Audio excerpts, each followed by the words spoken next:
ہزاروں کی تعداد میں طلبہ وہاں سے عالم اور حافظ بن رہے ہیں۔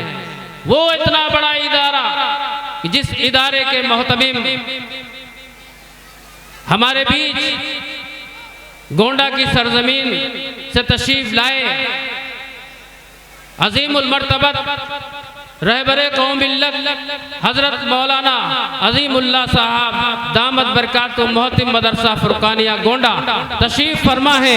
میں حضرت والا سے گزارش کروں گا کہ وہ تشریف لائیں اور اپنے مواعظ حسنہ سے ہم سب کے دلوں کو محظوظ فرمائیں کہ روشنی جس کی ہر ایک دل کو منور کر دے، روشنی جس کی ہر ایک دل کو منور کر دے، ایک دیا ایسا محبت کا جلایا جائے۔ میں گزارش کروں گا کہ حضرت اپنے مواعظ حسنہ سے ہم سب کے دلوں کو محظوظ فرمائیں۔ السلام علیکم ورحمۃ اللہ وبرکاتہ۔ نحمدہ ونصلی علی رسولہ الکریم، اما بعد۔ اعوذ باللہ من الشیطان الرجیم، بسم اللہ الرحمن الرحیم۔ انا نحن نزلنا الذکر وانا له لحافظون۔ وقال النبی صلی اللہ علیہ وسلم من تعلم القرآن خیرکم من تعلم القرآن وعلمہ۔ محترم حضرات، سامعین کرام، اسٹیج پر رونق افروز علماء ذی عظام، پردہ نشی میری مائیں اور بہنیں، آج کا یہ وقت ہمارے اور آپ کے لیے بہت ہی خوش و مسرت کا وقت ہے، کیونکہ آج اس علاقے کا ایک علمی و دینی ادارہ مدرسہ دائرۃ المعارف کی جانب سے ایک عظیم الشان جلسہ دستار بندی کے عنوان سے منعقد ہوا، جس میں ہم اور آپ شرکت کی سعادت حاصل کر رہے ہیں۔ ساتھ ہی ساتھ مبارکباد پیش کرتا ہوں اس علاقے کے تمام باشندوں کو، خصوصیت کے ساتھ اس جلسے اور مدرسے کے محتمم، منتظمین، اساتذہ کرام، معاونین اور وہ حضرات جنہوں نے دوڑ دھوپ کر کے ہمارے اور آپ کے لیے ایک ایسی راہ ہموار کی کہ جس سے ہم سرکار دو عالم صلی اللہ علیہ وسلم سے عقیدت و محبت اور اطاعت و فرما برداری کا جذبہ دلوں میں پیدا کر سکیں۔ سامعین کرام، آج کی یہ بزم سجائی گئی ہے ان حفاظ کرام کے سروں پر دستار باندھنے کے لیے جنہوں نے اللہ کے فضل سے اپنے سینوں میں قرآن کریم کو محفوظ کیا ہے۔ اللہ سے دعا ہے کہ ان حفاظ کرام کو پوری زندگی کثرت کے ساتھ قرآن کریم کی تلاوت کرنے کی توفیق عطا فرمائے۔ آمین۔ ساتھ ہی ساتھ میں مبارکباد دیتا ہوں ان کے والدین کو، جنہوں نے اس اقتصادیات کے زمانے میں اپنے نونہالوں کو مدرسے میں داخل کر کے ایک حافظ قرآن کا موقع فراہم کیا ہے۔ سامعین کرام، اللہ رب العزت نے ہمیں اور آپ کو اپنی قدرت کاملہ سے پیدا فرمایا اور پھر انسانوں کی ہدایت کے لیے، انسانوں کی رہنمائی کے لیے، انسانوں کو ضلالت و گمراہی سے بچانے کے لیے اللہ نے پیغمبروں اور رسولوں کو بھیجا۔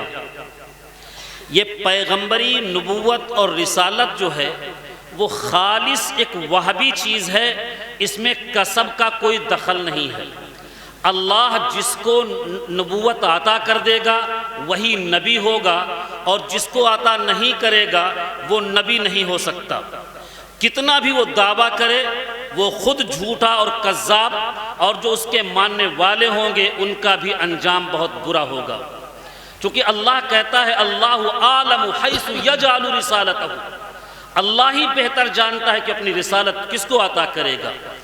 جب یہ ایک وہابی چیز ہے، دنیا کی تمام ڈگریاں کسبی ہیں، کوئی ڈاکٹر ہو، وکیل ہو، انجینئر ہو، کوئی مفتی ہو، عالم ہو، حافظ ہو، قاری ہو، سب کے لیے نصاب ہے، سب کے لیے یونیورسٹیاں اور مدارس کھلے ہوئے ہیں۔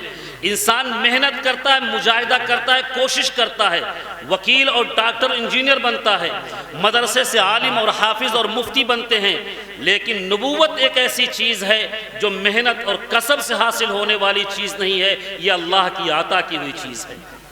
جب ایک اللہ کی عطا کی ہوئی چیز، تو پیغمبر پہنچتا ہے اپنے علاقے کے اندر، اپنی قوم میں، اور ایک دعویٰ کرتا ہے انی لکم رسول امین، کہ میں تمہارے درمیان ایک رسول اور امانت دار ہوں۔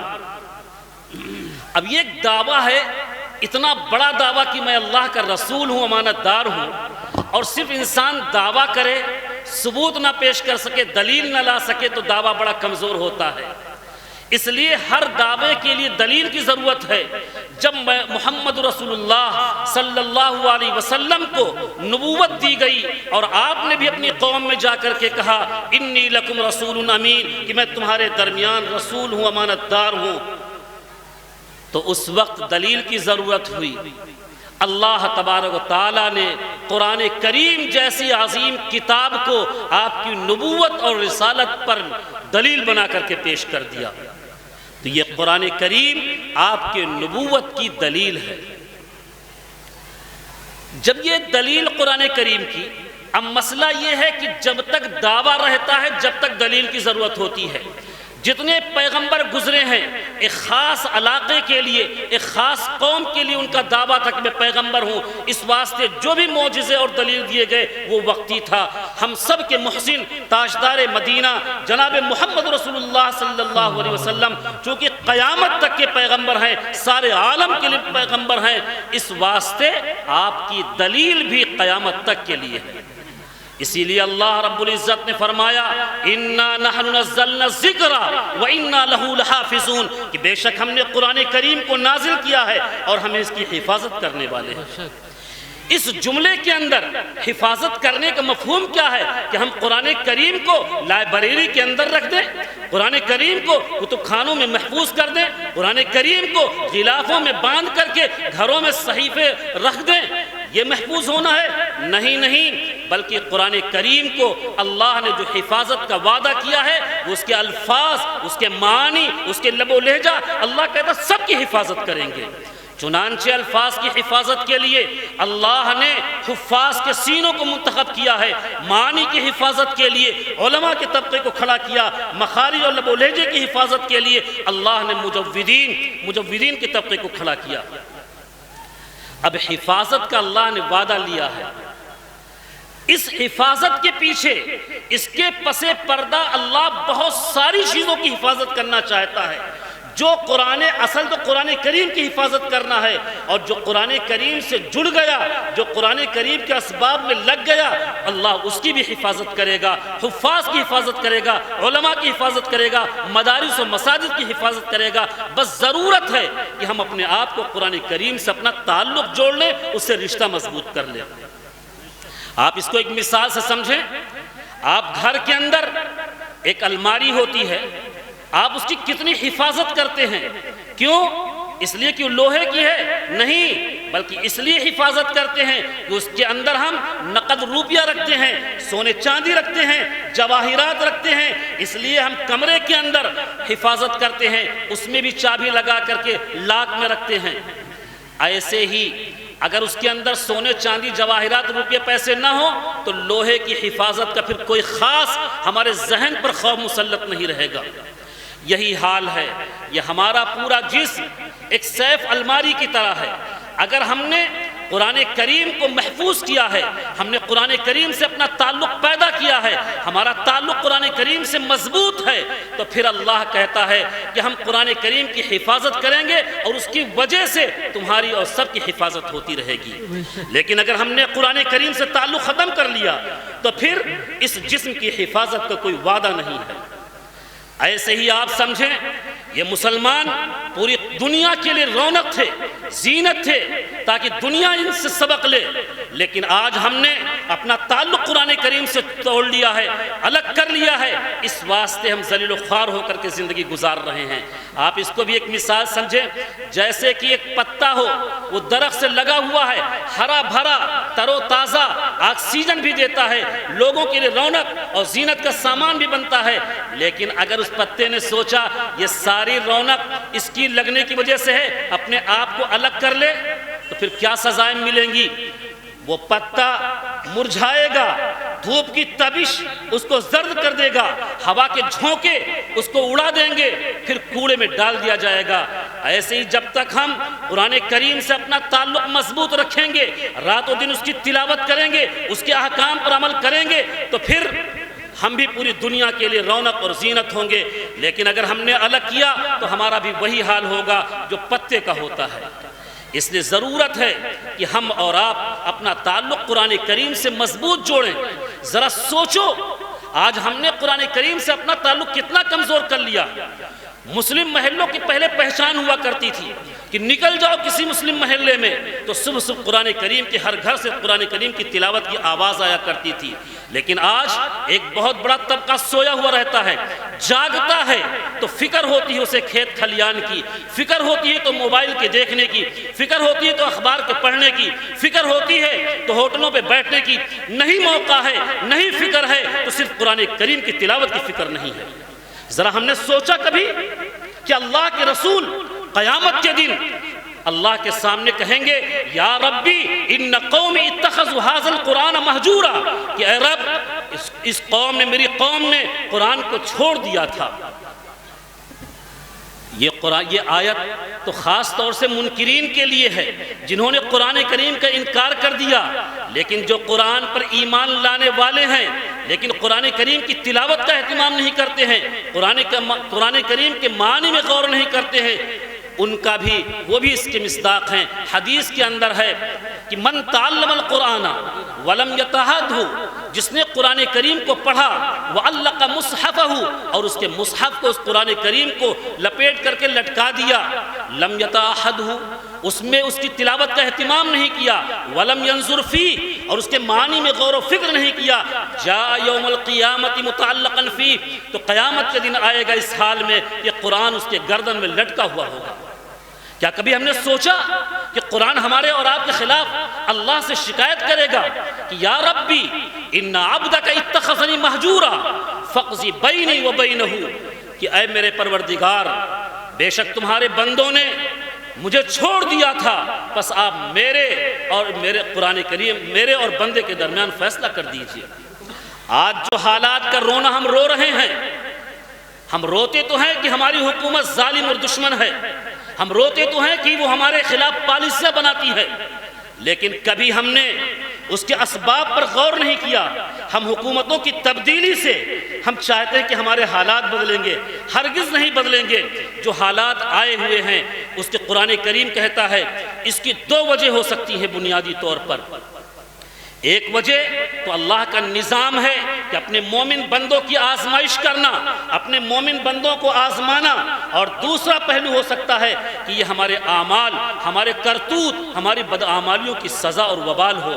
دونوں پہلو بہت ہی قابل غور ہیں اور بہت ہی قابل توجہ ہیں۔ قرآن کریم صاف کہتا ہے وَلَنَبْلُوَنَّكُمْ بِشَيْءٍ مِّنَ الْخَوْفِ وَالْجُوعِ وَنَقْصٍ مِّنَ الْأَمْوَالِ وَالْأَنفُسِ وَالثَّمَرَاتِ، کہ ہم تم کو آزمائیں گے خوف اور بھوک کے ذریعہ، اور ہم تم کو مال اور جان اور مالوں کی کمی کے ذریعہ آزمائیں گے۔ یہ آزمائش کا ایک تعلق ہے، چونکہ اللہ جو مومن ایمان لے آئے ہیں، کہہ دیا لا الہ الا اللہ، تو اللہ کہتا کہ جنت اتنی آسان نہیں ہے کہ ایسے ہی بس لا الہ الا اللہ کے پڑھنے سے ہو جائے گا۔ احسب الناس ان یترکوا ان یقولوا آمنا وہم لا یفتنون، کیا لوگوں نے گمان کر رکھا ہے کہ ہم کہہ دیا آمنا، ایمان لے آئے، اور ان کو چھوڑ دیا جائے گا؟ ہرگز نہیں، ان کی آزمائش کی جائے گی۔ قرآن کریم کہتا ہے ام حسبتم ان تدخلوا الجنۃ ولما یاتکم مثل الذین خلوا من قبلکم مستهم الباساء والضراء وزلزلوا حتى يقول الرسول والذین آمنوا متى نصر اللہ الا ان نصر اللہ قریب، کیا تم لوگوں نے یہ گمان کر رکھا ہے کہ یوں ہی جنت میں داخل ہو جاؤ گے؟ سابق اہل ایمان پر جو حالات گزرے ہیں وہ سب کے سب تم پر گزریں گے۔ مستہم الباساء والضراء، ان پر سختیاں آئیں، مصیبتیں آئیں، ان کو ہلا کر رکھ دیا گیا، یہاں تک کہ پیغمبر اور ان کے ساتھ ایمان لانے کہہ پڑے الا کہ متی نصر اللہ، اللہ کی مدد کب آئے گی؟ کہا گیا الا ان نصر اللہ قریب، بے شک اللہ کی مدد قریب ہے۔ تو ہم کہنا یہ چاہتے ہیں کہ اگر یہ آزمائش ہے جو اس وقت کے حالات ہیں تو اللہ کا قانون ہے، نظام ہے، یہ اللہ کا ہمارا یقین ہے کہ اللہ کے حکم کے بغیر کوئی ایک پتہ نہیں ہل سکتا ہے۔ تو کیا یہ حالات اللہ کے حکم کے بغیر آئے ہیں؟ ہرگز نہیں۔ اس واسطے ایسے حالات میں ہمیں مایوس ہونے کی ضرورت نہیں ہے، ہمیں ڈٹنے کی ضرورت ہے، ہمیں پیروں کو جمانے کی ضرورت ہے۔ ہمیں اس چیز پر یقین ہے کہ سارے حالات اللہ کی طرف سے آئے ہیں۔ اس واسطے مضبوطی کے ساتھ ہم اللہ سے رشتہ مضبوط کر لیں، ہم اللہ کے قرآن کریم کو اپنی زندگی کے اندر اپنا لیں تو ہمارا سب کچھ بحال ہو جائے گا۔ دوسری چیز، اگر ہمارے کرتوت ہماری بدعمالیوں کی وجہ سے ہیں، جیسا کہ قرآن کہتا ہے وَمَا أَصَابَكُم مِّن مُّصِيبَةٍ فَبِمَا كَسَبَتْ أَيْدِيكُمْ، کہ تمہارے جو یہ سارے حالات جو مصیبتیں آئی ہیں وہ تمہارے کرتوت کی وجہ سے آئی ہیں۔ قرآن کہتا ہے ظَهَرَ الْفَسَادُ فِي الْبَرِّ وَالْبَحْرِ بِمَا كَسَبَتْ أَيْدِي النَّاسِ لِيُذِيقَهُم بَعْضَ الَّذِي عَمِلُوا لَعَلَّهُمْ يَرْجِعُونَ، کہ اس کائنات کے اندر جو فسادات رونما ہوتے ہیں وہ تمہارے کرتوت، تمہاری بدعمالیوں کی وجہ سے ہوتے ہیں، اور یہ ساری سزاؤں، سارے اعمال کی سزا نہیں ہے، بعض الذی عملوا، بعض اعمال ہیں یہ اللہ سزا دیتا ہے، لعلہم یرجعون، چونکہ یہ میرے بندے ہیں، میں نے ان کو بھیجا تھا آخرت کو سنوارنے کے لیے، لیکن دنیا کے ماحول میں جا کر کے وہاں کے ماحول میں رنگ بچ گئے ہیں، اس لیے حالات دیتا ہے لعلہم یرجعون، تاکہ تم اللہ کی طرف رجوع ہو جاؤ۔